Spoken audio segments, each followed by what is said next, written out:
Okay. Hilarious. If anybody comes back on, let me know if I sound right. Okay.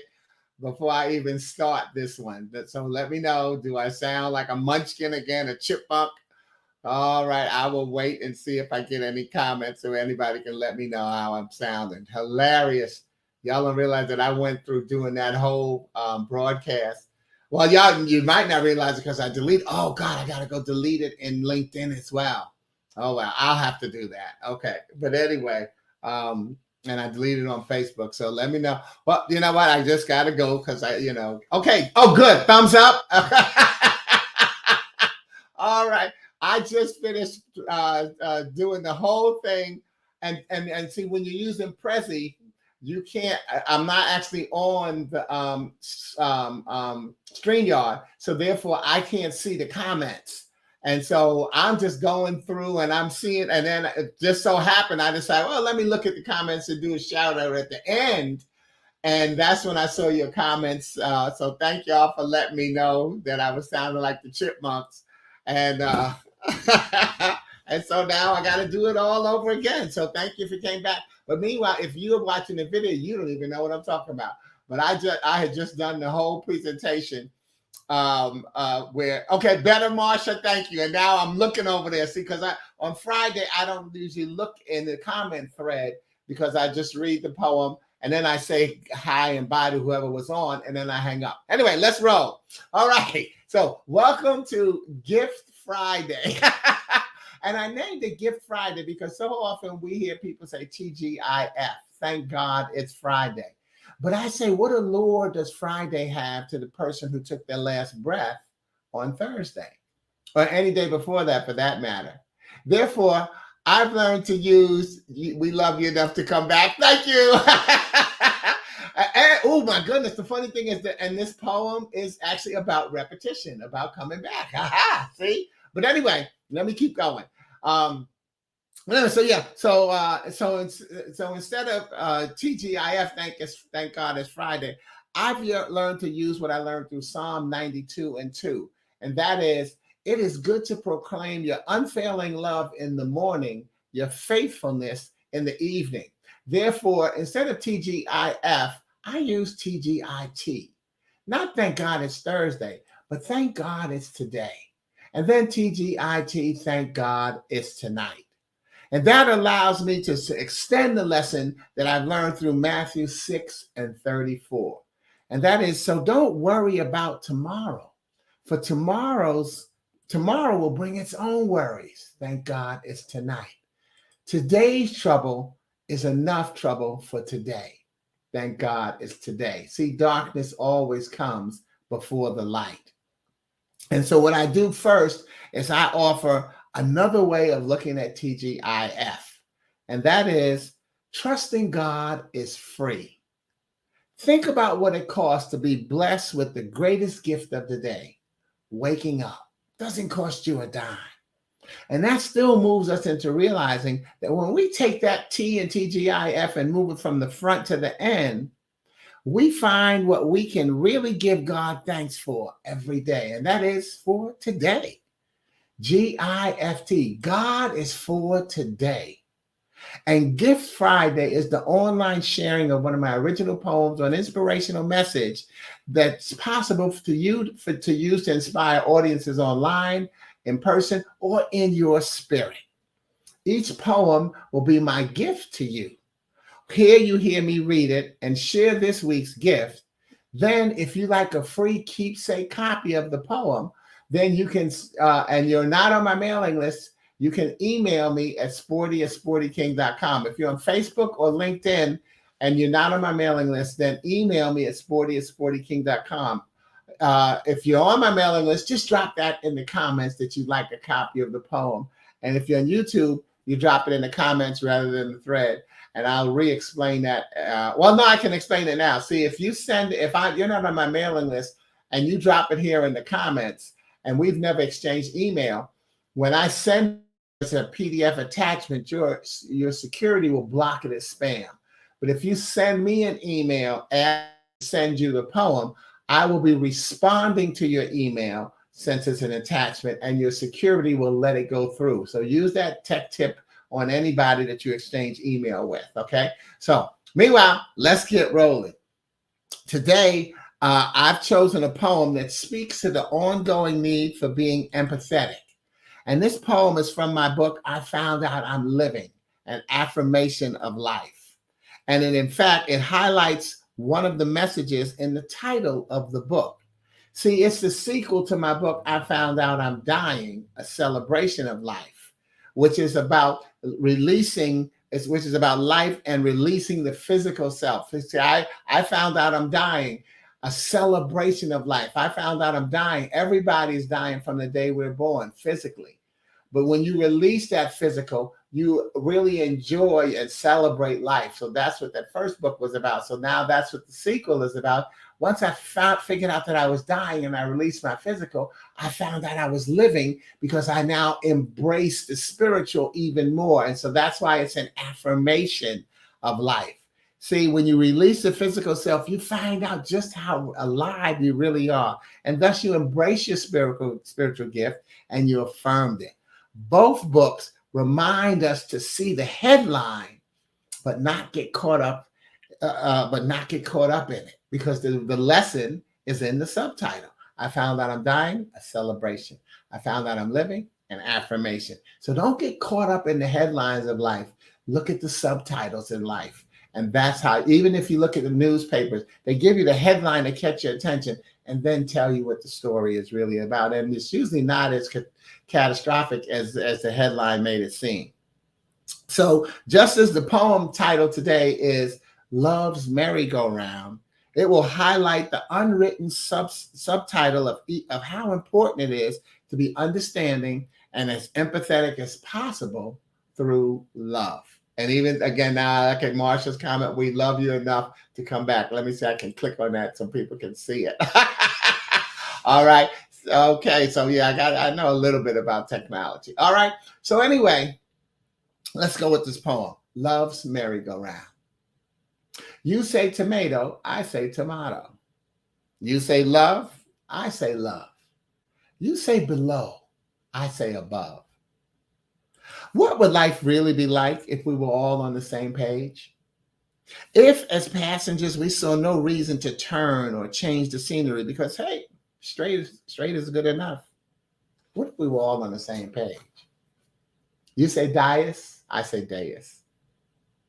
If, as observers, we appreciated only the opulence of the mountain, with no regard for the trees, the sky, and the clouds that provide its majesty, or as thinkers, we settled for the theory of least resistance, agreeing that there are no options, no alternatives, no need to consider one more route. Oh, I say route, you say route.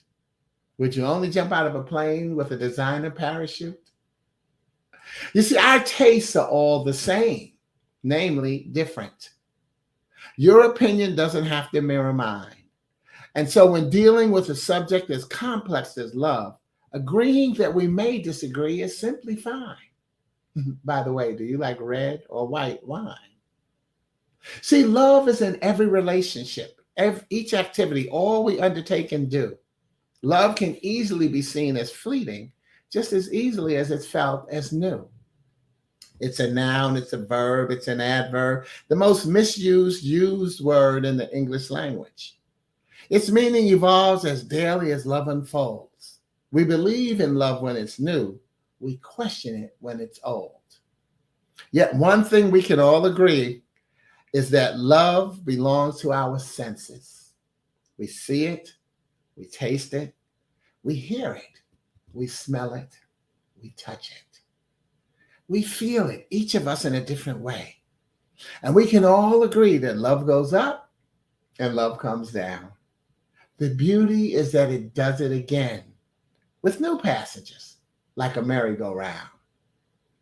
You say neither, I say neither. What's important is that you say what you feel. Love belongs to our senses, and to each of us, it's as different as it is real. So thanks for coming back, Marsha, and anybody else who's on the video. But everybody is probably shaking their heads, yes, with hearing that last line. Love belongs to our senses, and to each of us is as different as it is real. Wow, yeah, we each are at a different emotional level in our lives. And in the Bible, 1 Corinthians 13, 1 through 13 is about love. Now, the Bible I read is called the Touch Point Bible. And what it does is it gives modern day analogy to scripture every now and then, not on every single scripture passage. Okay. So that's what it does. And then, as it turns out, this scripture, 1 Corinthians 13, 1 through 13, has a touch point.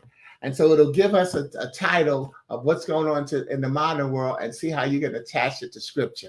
So the title for this one, the touch point, is love. And here's how it reads. 9 times out of 10, when people say love, they mean something else. They might be expressing the highly emotional state of falling in love, which sees love simply as an overwhelming feeling. They might be confusing love with the selfish physical desire of lust. But they seldom have in mind the kind of selfless, courageous, and forgiving love Paul describes in these timeless words. A good way to check your own understanding of love is to substitute your own name for the word love and reread the chapter. How does reading it in this way show you how your understanding and practice of love needs to grow? So I'm going to read 1 Corinthians 1 through 13. And everywhere you hear me substitute my name, recognize that in the Bible, it actually has the word love. If I could speak in any language in heaven or on earth, but didn't give sporty to others, I would only be making meaningless noise like a loud gong or a clanging cymbal. If I had the gift of prophecy, and if I knew all the mysteries of the future and knew everything about everything, but didn't give sporty to others, what good would I be? And if I had the gift of faith so that I could speak to a mountain and make it move without sporty, I would be no good to anybody. If I gave everything I have to the poor and even sacrificed my body, I could boast about it. But if I didn't give sporty to others, I would be of no value whatsoever. Sporty is patient and kind. Sporty is not jealous or boastful or proud or rude. Sporty does not demand its own way. Sporty is not irritable, and it keeps no record of when it has been wrong. It is never glad about injustice, but rejoices whenever the truth wins out. Sporty never gives up, never loses faith, is always hopeful, endures through every circumstance. Sporty will last forever, but prophecy and speaking in unknown languages and special knowledge will all disappear. Now we know only a little, and even the gift of prophecy reveals little. But when the end comes, these special gifts will all disappear. It's like this. When I was a child, I spoke and thought and reasoned as a child does. But when I grew up, I put away childish things. Now we see things imperfectly as in a poor mirror, but then we will see everything with perfect clarity. All that I know now is partial and incomplete, but then I will know everything completely, just as God knows me now. There are 3 things that will endure: faith, love, and sporty. And the greatest of these is sporty. And so it's not actually blasphemy, but it's a good way to check your own understanding of love by rereading and substituting your name in that passage. So I hope you heard love as I was saying my name. So it's not blasphemy, but it's a reminder that the greatest thing that you can know and should know is yourself, and that through the love of yourself. Thus, today's message actually has a final connection. Oh, okay. I'm sorry. I didn't even click to say that. A good way to check your own understanding of love is to substitute your own name. I forgot to say that, to click that. Okay. All right. But today's message actually has a final connection to one of my affirmations, which is self. SELF. Love's foundation. Self-esteem, love's foundation. You see, liking yourself is the base and bonus of love. Have you ever said to yourself, oh, I don't like the way I looked in that outfit. I don't like the way I said that. I don't like the way that I act. See, we tell ourselves we don't like ourselves plenty of times. But how often do we say, I don't love myself? So liking yourself is the key. And so self-esteem is the roller coaster ride to match love's merry-go-round as it goes up and down throughout our lives and according to our experiences. Yet when you love yourself, you have so much more to give than meets the eye while also flooding the senses. So I say like and love yourself and enjoy God's gift of the ride. And my gift of the poem is available. If you're watching on YouTube, Facebook or LinkedIn, you can just send me, and we're on, and Facebook or LinkedIn, and we exchange email before, just drop it in the thread. If we've never exchanged email, then email me at sporty@sportyking.com. The reason I ask you to do that is because if we've never exchanged email, I send the poem as an attachment, a PDF, a colorful PDF copy, and your security will block it as spam if we've never exchanged email. If you're on YouTube, drop your request in the comments, not in the thread. I'm Sporty King, and I wish you a happy Gift Friday. And remembering that you should have a safe weekend and always know that God is for today. Thank y'all, Marsha and Vic, for coming back. This is the second time that's happened. It happened to me on my Wednesday broadcast where it had a. So I got to figure that out. Hey, what's up, Tony? All right. Oh my! Slap my wrist. Tell Danielle I said happy birthday because it's not late. She'll be that blessing all year. I thought about you and I meant to check with you. And thanks again, Vic. I'm glad you could hear me. I said, Vic, did you go back and check Wednesdays? Because I caught that at the beginning. So it was only the first 5 minutes that it didn't record well. But after the 5th minute, it took it right. And so beautiful poem. Thank you. And again, that's Love's Merry-Go-Round. God bless y'all. Have a wonderful Gift Friday and have a wonderful life. And I'll see you then. Over and out. Ciao.